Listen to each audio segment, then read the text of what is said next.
It is our responsibility. Now listen carefully. It's our responsibility to make sure that we are called according to his purpose. We are the called according to his purpose. We have to make sure of that now. All things work together for good to those who are called according to his purpose. So, if we want God to work it out, if we want God to do what we need him to do in our lives, we need to make sure that we are operating according to his purpose. Now, what is his purpose?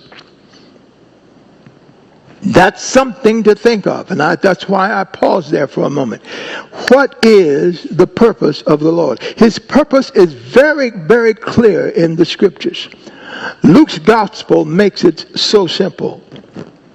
The Son of Man came to seek and to save, which simply means that if we are seeking and trying to get people saved, we are on God's agenda.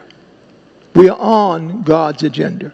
Now you see a sign behind me, and I'm going to move out of the way for a moment, and I'm going to ask the technicians to zero in on that sign, because this is the theme of our church, and I want you to notice.